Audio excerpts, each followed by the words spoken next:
Ya, teman-teman semua, di video sebelumnya saya sudah bahas sedikit lebih detail tentang yang namanya narcissistic supply. Oke? Nah, di video kali ini, teman-teman saya akan bahas tentang jenis-jenis narcissistic supply. Ini berguna buat teman-teman, supaya teman-teman tuh sebenarnya bisa memilahkan sebenarnya. Ketika kalian melihat bahwa ini orang sebenarnya butuh apa sih, gitu. Kalian bisa mengetahui bahwa, oh, dia tuh sebenarnya sangat membutuhkan supply ini karena jenisnya supply yang ini. Dan kenapa dia melakukan hal ini? Ya, sebenarnya karena dia juga membutuhkan supply yang jenis ini. Tetapi dia harus menyamarkan yang dia lakukan supaya itu tidak terlalu kelihatan. Oke ya, mari kita mulai. Ini teman-teman, mudahnya adalah seorang narsistik itu punya dua jenis supply, gitu ya, yaitu supply primer dan supply sekunder. Oke?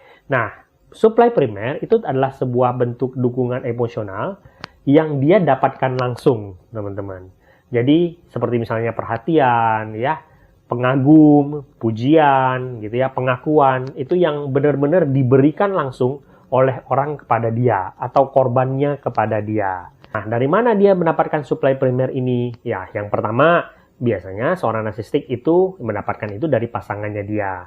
Sebagian besar supply primer seorang narsistik itu pasti dari hubungan percintaannya dia. Dan itu memang hal yang paling diincar oleh seorang narsistik. Oke? Nah, sekarang teman-teman sedikit faktanya adalah bahwa inilah kenapa seorang narsistik itu biasanya dia nggak bisa single untuk waktu yang lama. Gitu ya. Jadi, kalian yang sudah pernah berhubungan dengan seorang narsistik pasti tahu. Gitu ya. Kalian itu sangat cepat digantikan oleh seorang narsistik. Ya. Walaupun kalian akan melihat bahwa yang menggantikan kalian itu mungkin saja kualitasnya itu sangat jauh di bawah kalian. Tetapi kalau kalian lihat ya, dalam tanda kutip, kita berkata bahwa seorang narsistik itu dia nggak bisa single untuk waktu yang lama. Jadi seolah-olah dia tuh bersikap bahwa yang penting tuh ada deh gitu. Kenapa? Yaitu karena supply itu sangat penting bagi dia, dukungan emosional itu sangat penting bagi dia nggak bisa single untuk waktu yang lama. Dia akan berusaha secepat-cepatnya mendapatkan supply baru dalam bentuk pasangan. Yang penting dukungan emosional dia terpenuhi. Tentu ini membingungkan bagi orang normal. Kenapa? Ya karena orang normal kan menumbuhkan cinta yang tidak bersyarat dalam hubungannya mereka. Sedangkan seorang narsistik tidak memperdulikan itu. Dia hanya mengharapkan cinta dari pasangannya tersebut tanpa dia harus membalas. Yang kedua, biasanya seorang narsistik itu mendapatkan supply primer dia itu dengan cara mengelilingi diri dia dengan orang-orang yang penuh dengan empati.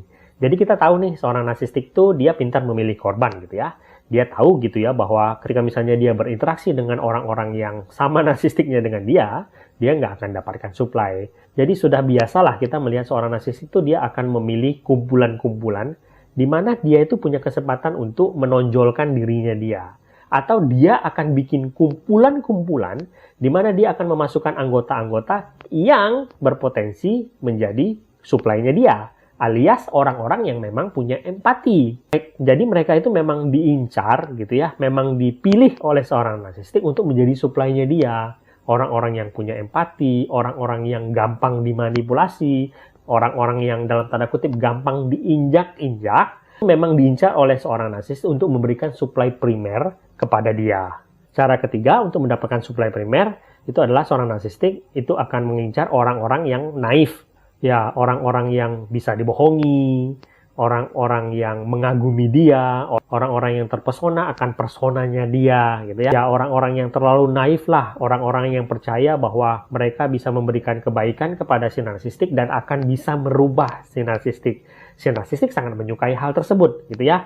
Jadi ketika dia berada di kumpulan orang-orang naif tersebut, dia bisa dengan sangat mudah mendapatkan supply primer dari mereka. Ya, dukungan emosional dari mereka.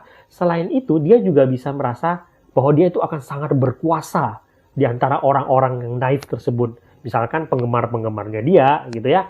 Dia akan merasa bisa mengendalikan mereka dengan sesuka hatinya dia. Dia merasa bahwa diri dia itu sangat istimewa. Dan itu memenuhi kebutuhan supply-nya dia. Oke ya? Nah, selain supply primer, itu ada namanya supply sekunder. Artinya adalah dia mendapatkan supply tetapi tidak langsung, teman-teman. Nah, supply sekunder ini boleh kita bilang itu adalah seperti membentuk image gitu ya. Membentuk image di luar sana, di mana dia merasa bahwa dengan apa yang dia tampilkan, orang-orang akan memandang dia dengan kekaguman, memberikan apresiasi kepada diri dia. Mungkin tidak secara langsung, tetapi dalam pikiran seorang narsistik, dia merasa orang-orang akan memberikan hal tersebut. Nah, itulah kenapa seorang narsistik itu akan sangat mementingkan image yang dia tampilkan. Seorang narsistik itu sangat peduli dengan harta, dengan reputasi, dengan apapun yang bisa dia tampilkan di depan banyak orang. Walaupun sebenarnya mungkin di dalamnya dia nggak punya apa-apa.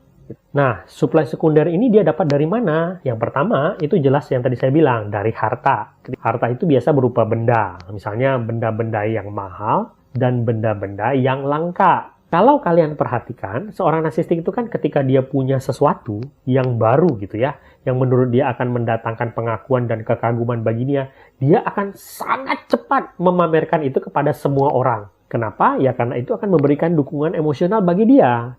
Ketika dia punya barang mewah gitu ya, barang mahal, itu akan memberikan reaksi dari orang-orang yang melihat dia dengan kekaguman dan memberikan reputasi bagi dia. Sedangkan kalau dia punya barang langka, gitu ya, itu akan menjadikan dia sebagai seseorang yang terlihat istimewa. Karena dia punya barang yang nggak dimiliki oleh semua orang. Sebenarnya kita tahu yang mendapatkan apresiasi itu kan barangnya. Tetapi bagi seorang narsistik itu nggak penting. Yang penting adalah dia juga mendapatkan apresiasi dari orang-orang yang melihat hal tersebut. Ya. Dan itu jelas sesuatu yang sangat penting bagi dia. Yang kedua, cara mendapatkan supply sekunder itu adalah melalui sebuah perkumpulan atau sebuah asosiasi. Jadi kita udah tahu nih, ya pasti seorang narsistik itu banyak kita temui mereka itu akan berusaha menyusup ke sebuah lingkungan yang prestisius lah, misalnya. Lingkungan yang lebih kaya, yang lebih terpandang, ya organisasi-organisasi yang terpandang lah, gitu ya. Si teman-teman udah tahu juga bagaimana seorang narsistik itu nggak akan segan-segan, misalnya berhutang, masukkan jati dirinya dia, memaksakan penampilannya dia gitu ya supaya dia tuh bisa masuk ke lingkungan-lingkungan yang menurut dia prestisius gitu ya. Ibaratnya tuh tampil glamor walaupun itu semua hanya melalui hutang. Kenapa? Karena bagi seorang narsistik kumpulan tersebut itu akan menaikkan nilai dirinya dia. Dia nggak peduli soal bahwa dia akan terlilit hutang, dia nggak peduli soal bahwa dia itu hanya terlihat bukan sebenarnya. Tetapi bagi seorang narsistik, dia tidak akan menghitung hal tersebut. Bagi dia, hal yang terpenting adalah ketika dia masuk ke lingkungan tersebut, dan orang-orang memandang mereka semua dengan kekaguman misalnya, dia akan mendapatkan hal tersebut. Nah, selain itu teman-teman, salah satu modusnya juga, seorang narsistik itu juga bisa, kalau hartanya pas-pasan misalnya, dia bisa saja berpindah ke lingkungan finansial yang lebih rendah juga. Tetapi di situ bisa memungkinkan dia mendapatkan seluruh perhatian. Artinya bahwa dia mencari lingkungan orang-orang yang ekonominya lebih rendah, yang membuat dia kelihatan menjadi yang paling kaya. Ya, itu juga memungkinkan dia untuk mendapatkan supply. Termasuk juga ya salah satunya teman-teman ketika misalnya di sebuah lingkungan kerja gitu ya, kita pasti tahu untuk seorang narsistik itu bisa saja suka sekali mendekati orang-orang yang berpengaruh. Misalnya atasannya dia. Kenapa? Karena dia menganggap ketika dia nempel dengan atasannya, itu membuat dia punya power yang sama dengan atasannya dia. Atau ketika dia masuk ke sebuah organisasi, dia akan mendekati orang-orang yang berada di atas. Seolah-olah dia punya kedudukan yang sama dengan mereka. Ketiga, supply sekunder itu juga bisa didapatkan melalui media sosial. Kita tahu media sosial itu adalah tempat yang paling nyaman bagi seorang narsistik untuk memanipulasi orang lain. Dia bisa berbohong sesuka hati dan dia bisa lari dari kebohongan dia dengan sesuka hatinya dia. Dia bisa muncul dan dia bisa menghilang dengan secepat kilat. Di media sosial dia bisa melakukan flexing, memamerkan harta-harta palsunya dia, dan melihat orang menatap dia dengan kekaguman. Selain itu, dia juga bisa mendapatkan supply negatif. Misalnya memprovokasi orang lain, menjadi troller gitu ya, memancing perdebatan gitu ya. Dan ketika itu semua sudah terjadi, dia mendapatkan perhatian, ya, dia melihat orang lain menderita, dia mendapatkan kebahagiaan dari situ, dan kemudian ketika keadaan menjadi buruk, dia bisa hilang begitu saja. Nah, sebagai penutup sedikit teman-teman, supply bagi si narsistik itu terkadang ketika dia nggak bisa dapetin supply yang positif, dia akan memilih untuk mendapatkan supply yang negatif. Bagi si narsistik, supply yang negatif itu lebih baik daripada nggak dapetin apa-apa. Supply negatif itu seperti apa? Ketika misalnya dia tidak bisa mendapatkan apapun yang positif dari kalian, pengaguman, pujian, atau perhatian apapun, dia bisa saja kemudian memusuhi kalian. Oke ya? Bagi seorang narsistik, itu juga merupakan supply. Ketika dia misalnya memusuhi kalian, misalnya, dan ternyata dia bisa bikin kalian takut, dia bisa menindas kalian, gitu ya, bagi dia itu terasa powerful, gitu ya. Jadi ketika seorang narsistik itu bisa menyebabkan penderitaan ke orang lain, gitu ya, itu membuat dia merasa berkuasa. Dan itu juga merupakan supply bagi seorang narsistik.